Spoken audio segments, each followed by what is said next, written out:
Hey, everybody, and welcome to a brand new episode of Beefmaster Banner. We are your hosts, Josh Morrison and Jared Strickland. How are you, Jared? I'm doing good. It's been a busy couple of weeks. It has. We're a week late on it, but that's okay. Life gets in the way sometimes, but it's all good. Let's get to a few sales. First one being Collier Farms. That was one more sale, Jared. There was 98 total live lots. $1,577,500 total. And that averaged $16,096.94. Talk about a barn burner right there. I don't know how that rates in history, but I'm sure it's way up there as a top sale, maybe a record sale for. I think Collier might have said it might have been a record sale for them. But anyway, the high seller ended up being a open heifer, bringing $59,000. The pedigree on that animal was Bravado times Diamond Maiden. So congrats to Collier and their consigners on a super outstanding sale right there. Yeah, there's nothing else you could say there. That was awesome. That was cool to see. I watched part of it, and they did it for sure. Congrats to them. The same day, the OHOA sale was held. 97 lots sold there, $300,650 total. The average there was $3,099.48. And the high seller there goes to Paul Wallen with a Game Changer times Carlina, and that lot brought $28,000. So congrats to Paul Wallen on a way high seller there. Yeah, that was cool to see. That was stuff's really bringing a lot of money, and it's cool to see for sure. Then the last one we have for this episode was Next Gen Cattle Company that just happened Friday. So there was these, and like I say, these are all unofficial. So if someone sees something differently, please let us know. But what I counted was 99 live lots sold, a total of $553,000, and it averaged $5,585. And the high selling Beefmaster bull they had went to Neil Height at $20,500, and that was a CJ's Fireball times a RBSN Miss Velvet. So it was a good sale, and they sold a lot of bulls there. That was a good sale, and you're right, there was not just Beefmasters, there were Charolais and Angus there too, so they had a good day there. And like you said, Neil was congratulations to him. He was on our last episode, so if you get a chance, go listen to it. He had some good words to say. But let's jump over to the episode tonight. We've got Robert Scott of the Red River Beefmaster Performance Group. How you doing, Robert? Doing good. How are you guys today? Doing great. Tell us a little bit. Let's just jump into it. Tell us a little bit of the history of Red River. Okay. So we had our first sale of any kind in 2018. At that particular sale, I think we featured about 50 bulls. Sale went much better than anticipated. I think we averaged like $3,800 and some change on those bulls, and we've kind of grown it ever since then. The way it got going is my wife and I, we ranch up here in Northeast Texas, and started with a relatively small herd and have grown it to something bigger than that since then. But the catalyst for the sale really got down to, glory to God, my wife and I were selling quite a few bulls up here privately. And it appeared to us that, from the help of the association and other organizations that had, successful bull sales already, there appeared to be a good bit of meat on the bone. And foolishly, even though it worked out, I thought that we could sell a good bit more bulls than what we already were. And of course, we were selling a lot more bulls than what we could produce. So I was like, hey, look, let's have a sale. So, at that time, I knew some people that really didn't have a market, and reached out to them and said, hey, let's put on a sale. And I've kind of got some ideas. Let's see what we can do. And here we are today. So that's interesting. So so we know that you have a heifer sale in the spring now, and a bull sale in the fall. So right, kind of tell us the process on how you select those animals that go into your sale and kind of the format, I guess? Yeah, man, that's a good question. I'll need a little bit of clarity on the format. But before we dive into that, I'll answer your question in terms of how they're selected. You know, I know it's going to sound somewhat cliche, but it's really based on the six essentials. Those are the things that we call for. If an animal's wild or something, they're out. If they don't have the confirmation we feel we need in our market, they're out. Uh, and then, as the competition gets a little bit stiffer, the details start to matter a little bit more. So, you know, um, we like good, clean dehorning jobs. We're not where we want to be, but, we're striving toward that.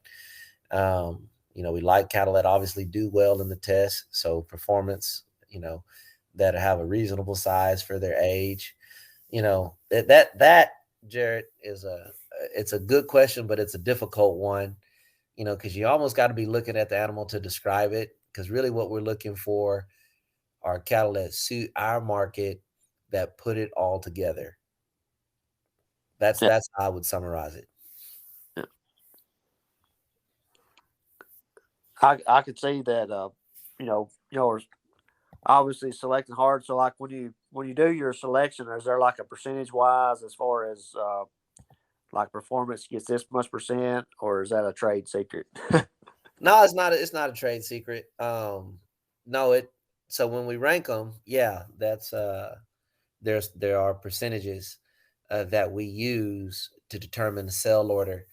But then on the other hand, I have the flexibility to, adjust the top 10 or whatever as I see fit. Because at the end of the day, we feel like, getting the sell off to a good start supersedes everything. And, we do what we need to do to make that happen. But um, as far as whether or not something would make the sale, there is no percentage on that. I mean, we look at the performance, but it's not everything. I mean, if you've got an animal that is a top performing animal all the way throughout the test, but it's some tall, narrow heifer, that's not what we want. In my mind, that's a heifer that's missing uh, the type of confirmation that we're looking for, and she'll likely be cold Yeah, or lays head. So performance is more than anything. I mean, it's data that we provide our customers to use if they want it. And it's a fair way to rank them. But outside of that, it's not the end all be all for us. yeah. So I guess you have a percentage that goes into visual appraisal as well. Absolutely. Yep. Good deal. Sounds like y'all got it rolling very well. Yeah, we've been blessed. And that's good. So, what are some goals? We kind of went over the format and how you select. Give us going forward in the future, Robert. What are some goals you have for Red River in the next few years? Yeah, no, I love it. So I would say continued education. Continuously sharing information with our consigners about what the demands of the markets are. First and foremost, we want to produce more of what people want to buy and less of what they don't want to. And so, we want to be in constant communication about what the buyers are saying out there in the field. Uh, Another goal is AI. We want to build our EPDs from the ground up, and the AI bulls aren't necessarily going to be better than everyone's herd bull, but at the same time, they're going to be better than the least of them. So, we think that we can improve the bottom end through the use of AI, and again, build the EPDs from the ground up to establish better accuracy. So it's going to take time, but we're working on that. We really love the bulls we have in the genetic partnership. Big thanks to Gary Frenzel, founder of Beef on Forage, and Lorenzo Lassiter. And now we're bringing on a San Pedro bull, SP 7121, pretty outstanding performance bull. And of course, we've got El Bar and Fuego. And as I mentioned earlier, thanks to Gary Frenzel for Frenzel 3112. All the bulls have tremendous carcass. All the bulls have a reasonable color, good underlines, well muscled, tremendous EPDs and growth. All of which we feel the market is demanding out here in Northeast Texas and Arkansas, Southeast Oklahoma. which we really feel is our target market now and moving forward. When you say genetic partnership, are you talking about what is that offering to your customers? I love it, man. Awesome question. I didn't even think about going into that. So thanks for the reminder. So, the genetic partnership is, you come to the heifer sale and you're able to buy semen on those, what we consider industry leading bulls at a discounted rate, cheaper than what you would get it, say, if you was to go to the person that owns the bull. And the reason why we do that is what I mentioned earlier, but also when you get a new breeder in, typically they kind of struggle to get going, because they don't know a lot of things. And, they're learning. And I think all of us have been in that situation. So what we want to do is, if they'll use those bulls, is going to make them more competitive when they get ready to bring those calves back into our program, if that's something they choose to do. Not saying you'll top a sale, but not saying you won't. But we just, we want people to get in here and be able to set the world on fire if that's what they choose to do. And we think they can. If they'll buy into the program, the odds of them being successful, it goes way up. You can kind of freestyle it if you want to, but at the end of the day, we've been doing this now for a few years, and we know what our customers want, and we're taking all the necessary steps to get them just that. And we feel the genetic partnerships bull, coupled with the heifers we're offering, will get them that. Before we go on to the next question, one of the things I want to say about our program, when we do our culling, we know there's a possibility we're going to have to get those calves back. So we're not wanting to sell something that's not going to work for the purchaser. And it doesn't, so what I'm trying to say is, like, not that we would ever sell anything that's not good. I'm saying whatever we sell, it's not only going to be good, but it's going to work for our market. Because if you choose to be a part of the program, we want you to win.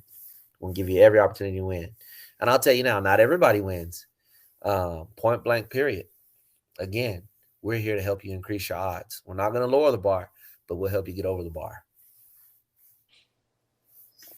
That's pretty cool. That's awesome that, you're there to help folks, new and old, that maybe don't know a lot about Red River. That's the kind of the part about this podcast, is it kind of helps, people learn about new things or old things that maybe they didn't know about. So that's really cool. Yep, absolutely. Now, as far as, I'm going to go back real quick before we go forward, because it's interested me that genetic partnership, is that sort of a closed thing, or is it, as moving forward, as you see maybe other bulls doing the same thing, you may add them later, or how does that work? Well, yeah, at some point we're going to have to move on from those bulls. We're getting heifers and things of that nature on the ground, and we'll need something to breed them to. So it's open. And we're always kind of looking to add something new into the fold. But I don't really know how to explain it. But it would just need to be something that we want, and then we would put them into the partnership, I guess is a better way to put it. No, that makes sense. It makes sense. Yeah. That's pretty interesting. I've never heard of anything like that. So that's really a cool way to get some genetics out. It sounds like to me you're looking for them to be proven before they become a partnership. Oh, well, yeah, Jared, absolutely. Because we got to count on those calves, for the most part, doing what the numbers say they'll do. When we, looked at those bulls, not only do those EPDs have good accuracy, but I've been over the years able to lay eyes on their progeny, and knew the performance of their grandparents, and in some cases saw the grandparents, and they've had a history of doing well. 3112's mother, she was sired by Broadway, and some years back, Broadway was not only the high selling bull at Texoma, but then also a top performer. And then you go on the top side of his pedigree, he goes back to L-Bar 6190, which was a highly sought after bull the year that he sold, particularly for carcass, who was also sired by Elbar 2118, and then of course 2118 was sired by 7499. You can go on the ISA website and look at some of the old informers, and all those bulls did a fine job. Then you go take a look at Elbar and Fuego. His mother was a 0324 daughter, and in my opinion, Elbar 0324 is the best 5502 son ever.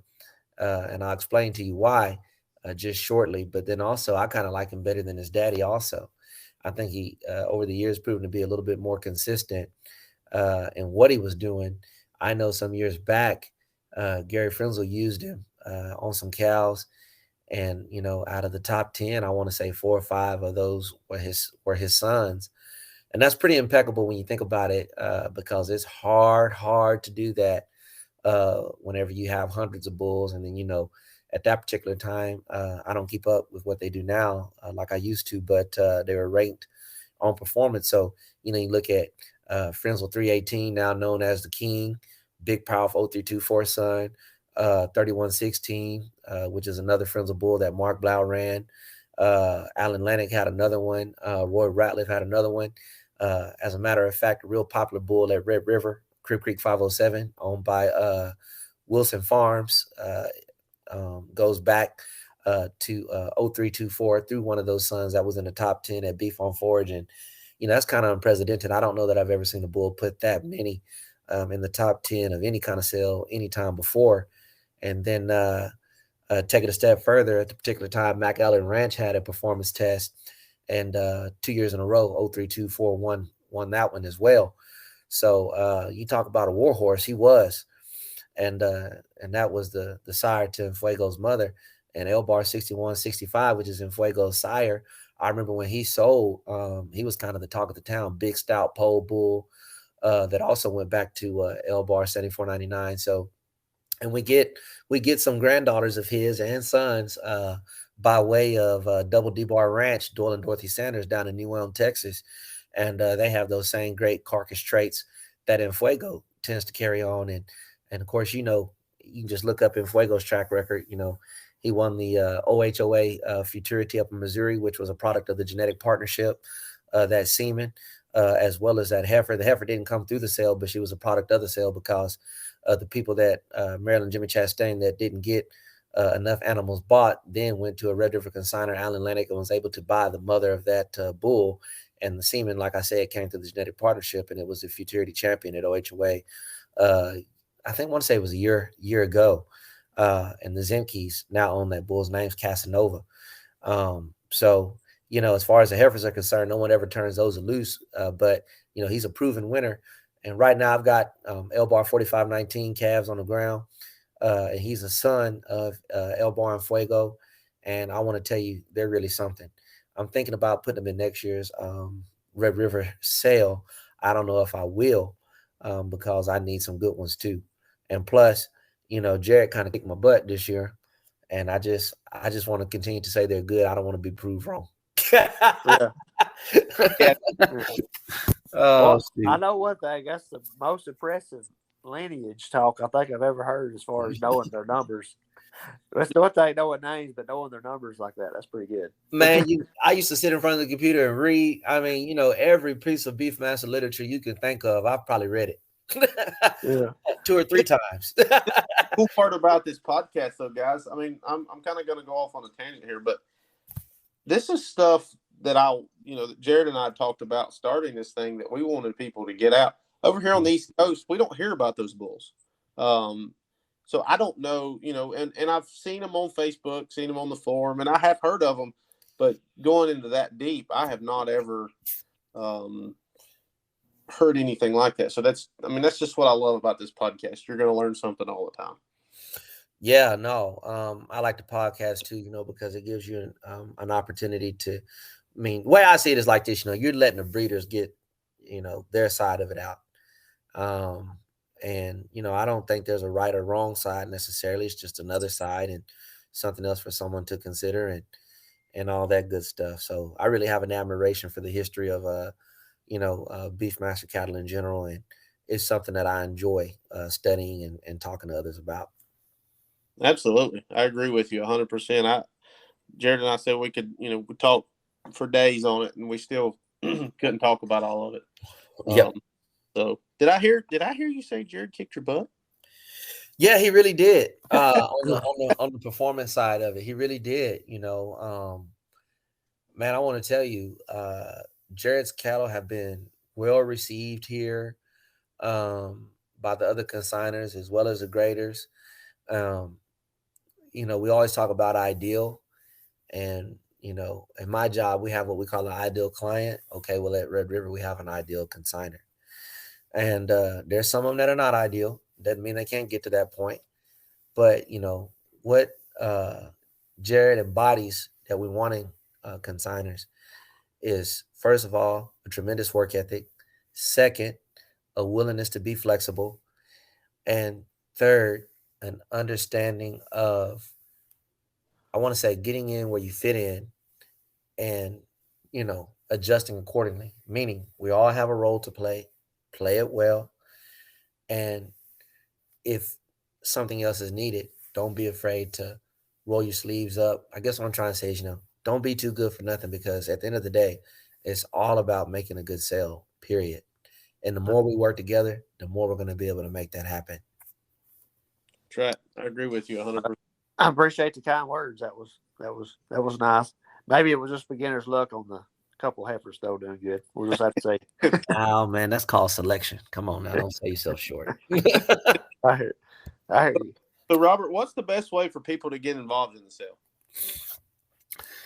Well, I guess you say we're a closed sale, truth be told. And so and we do it that way for a reason. So pretty much what a person has to do is buy from the sale and buy into what we're trying to do.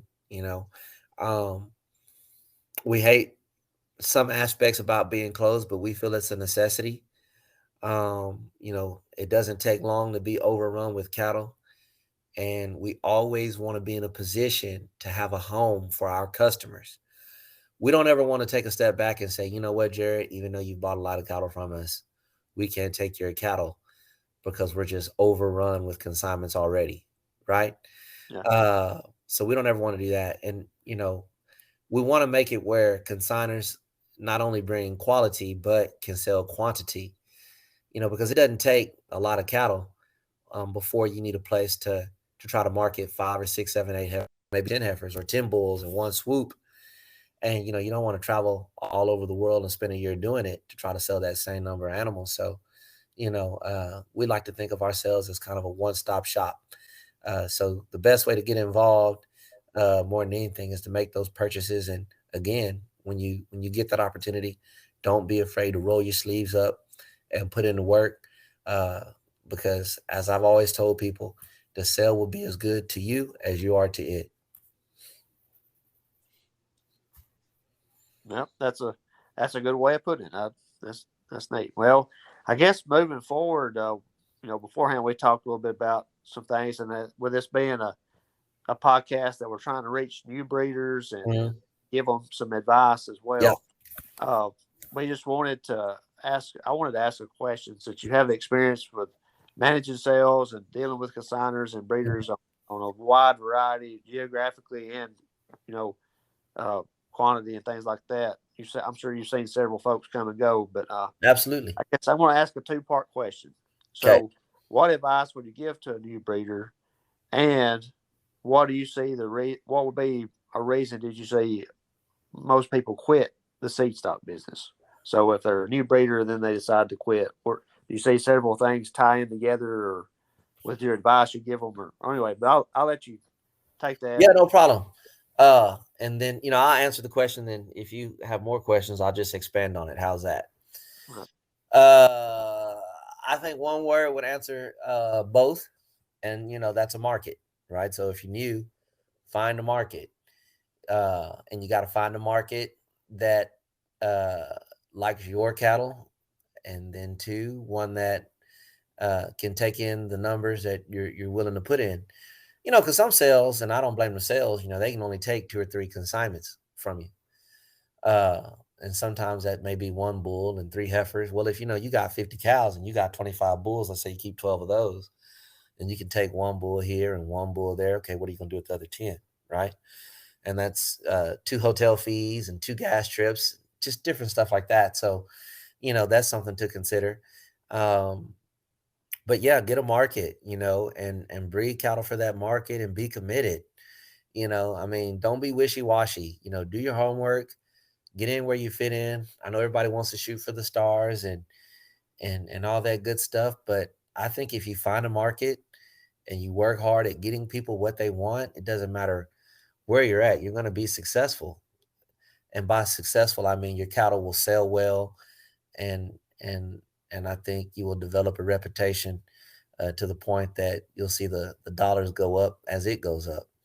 So that's what I would say. Now I've seen a lot of people get out of the breed, and some stay in it, just discouraged to the point where you don't ever hear from them anymore. And when you interact with them, all of them have different reasons. But at the end of the day, when I take a look at it, none of them really had, unfortunately, success. I don't ever see anybody that's topping sales quit.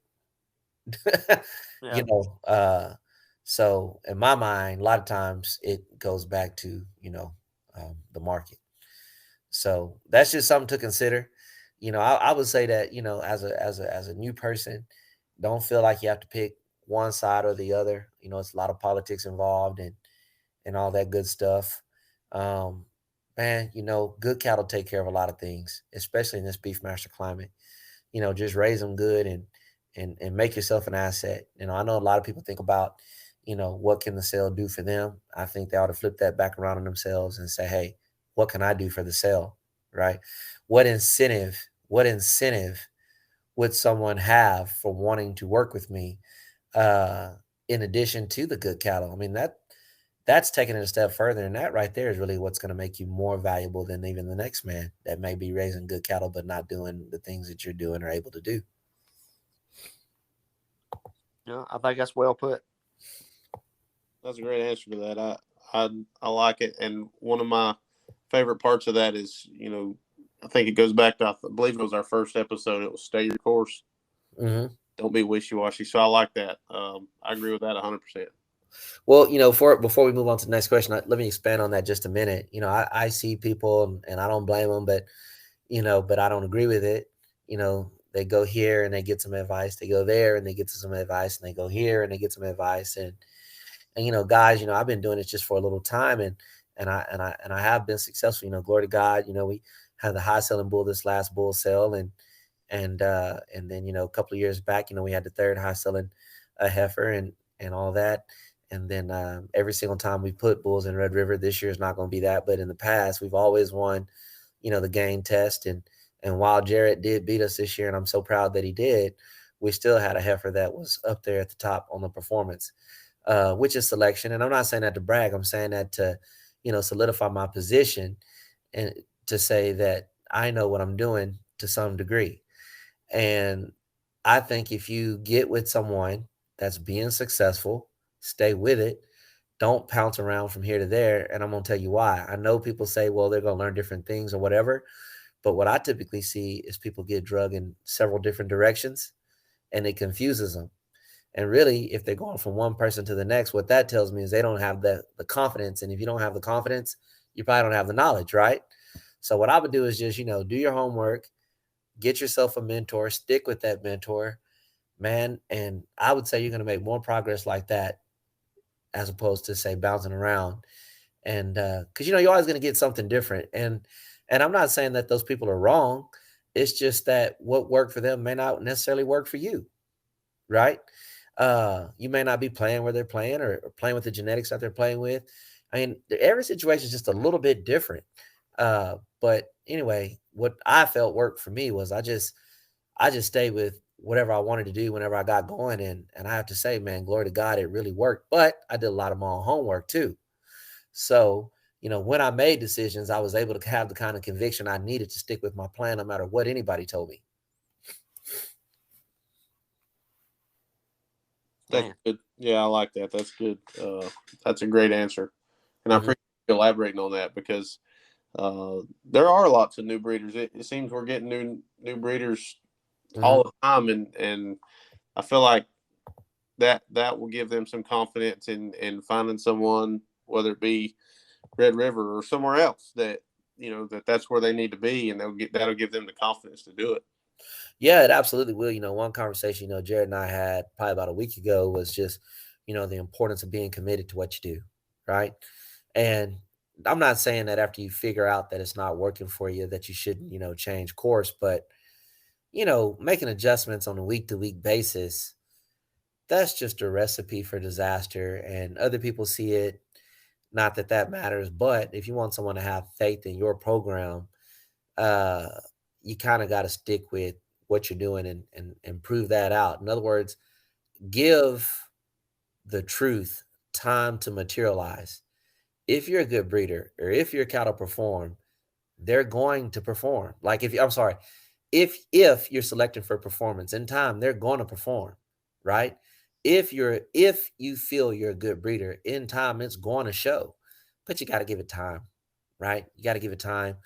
And I'm some people, I don't know if they have the time or I just don't know their situation. But I would say this: if you can't, if you're gonna get in and you don't have time to commit to something, and I've never said this before, but I do believe this, you probably should rethink doing seed stock cattle because it's easy to get a lot of money in them and then obviously lose out on that. Yeah, and like you're just saying with the time too, anything in the cattle business ain't overnight. It's a years, really pretty much decades type of commitment to get to where you probably want to be. I think if you want to be on the top, Absolutely, I agree 110%. Let's see. Well, moving forward, I guess we've kind of come up on around how much time we want to spend. So one last question for you there. So here's your chance to put in your pitch for the sale. So what are some things to be looking forward to for the heifer sale in May?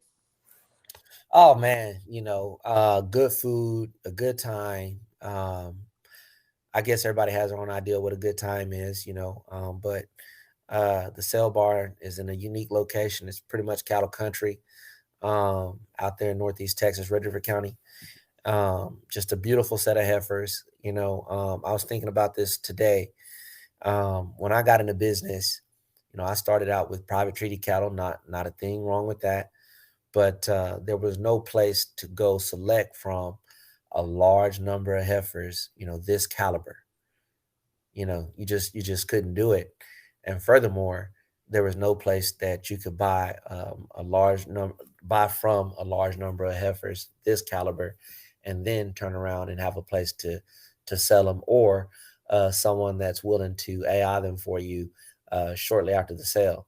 Because in our setup, if you buy two heifers, you don't have to buy 10 straws and have 8 straws you don't need. Just put your name down for 2 straws. We'll order the semen collectively, and you're good to go. Once they've been AI'd, you pick them up, you take them home. So those opportunities, those resources just didn't exist when I got into business. You're pretty much just limited to whatever bulls you could find to breed them to, especially if you were a smaller breeder and didn't necessarily have the setup to do that, or the numbers to justify it. But anyway, so I look forward to that. I look forward to meeting new people and watching new breeders get involved and doing our part to continuously expand the footprint of the Beefmaster breed, man. It's exciting times. I don't know if you guys keep up with it, but the Lorenzo Laster had some semen on the Power Source Genetics semen auction. This must have taken place about a month ago. And just a long story short, you got Hereford, Angus, Brangus, Charolais, several different breed types of cattle, and the Beefmaster semen outsold all the rest of it by a long shot. And then of course we're up to selling over 1,000 bulls right now, and I think that market's growing. And still a lot of meat on the bone. I think as much as anything right now, I think we got places that are wanting the cattle. As sales, we just got to figure out how to get either the people to the cattle or the cattle to the people. I don't think we have a demand problem right now. I think we have a logistics problem. But on the other hand, it's not like you can sell cattle that are subpar. I mean, they're demanding good cattle and they're in a position to do so. But I really think that good cattle, and particularly good Beefmaster cattle, there's a wonderful market for it. So we're just excited to do our part to answer your question and continue to cheer everybody on and like I said, expand the footprint of the Beefmaster breed. Well, and I'll tell you, G&M Cattle Company from North Carolina, my entire family, we're loading up and coming out there this year. So I'm pumped up for it. I can't wait. Man, we can't wait to have you, man. Like I said, that's one of the best parts about having a sale is getting to see the new faces. And I'd say that's number two. And number one is when you see a new breeder get in it and have some success right out of the gate. Jacob Como out of Louisiana works awfully hard. He reminds me of a young Jared Strickland. He got in the heifer sale last year and had the second high selling heifers last year. And he's still a work in progress, but to just jump in and, he does all the right things, the AI and asking questions and stuff like that. That's what it's all about, man. Those are the kind of folks that are going to make a name for themselves now and moving forward in this breed. And I just love it, when you see a plan come together, particularly when they do it at Red River. But everywhere else is fine too. Makes it that much sweeter, don't it? Absolutely. Jared, you're going to be going out, right? Yep. Going to be a good time. And what else I wanted to say was, with DB auction, that's exploded, and that really makes things. I mean, somebody in California can watch it and buy a heifer if they want to buy one. Absolutely, man. I think that's a necessity. And then obviously, making advertisements, letting people know, that option is available, and then obviously couple delivery with it. I was reading a book a while back, and in that book, the gentleman said, the more you help people get what they want, the more you will get what you want. And so, if anybody's interested in any of these heifers whatsoever, we're going to do all we can to accommodate you and help you get exactly what you want. That's awesome. I don't know. Did you mention what day it was going to be, Robert? Yeah. So May 21st, Paris, Texas. Going to be selling approximately 80 open Beefmaster heifers. I got good news. We got the pelvic measurements back. They passed. Obviously, anything that doesn't pass is out of the sale. So, you could be confident these heifers have a very sound reproductive tract and a good pelvic opening. When we talk about these heifers are ready for the bull, they're big enough. Like I said, they had a reproductive tract score, pelvic measurements. To me, that's what ready to breed really means. They check all the boxes. All the I's have been dotted. All the T's have been crossed. Is it 100% success rate? Absolutely, positively not. Nothing is in the cattle business. But when you come to Red River, the odds are in your favor. And that's all you can ask for. I mean, that's all you can ask for. Absolutely. And that kind of led me into our very, very, very last thing. We always like to tell you what sales are coming up within the next month.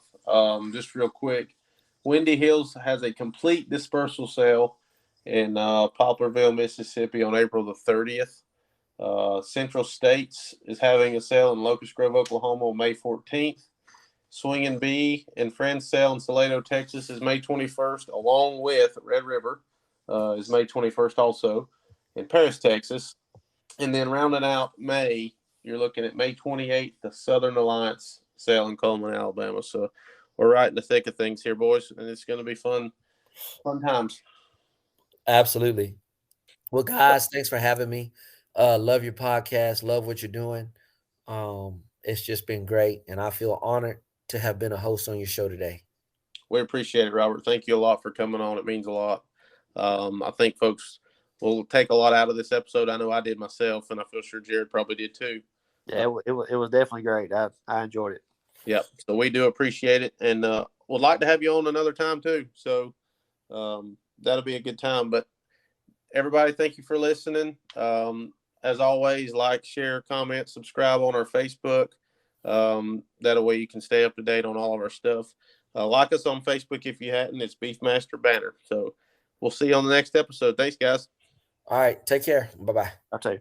See you.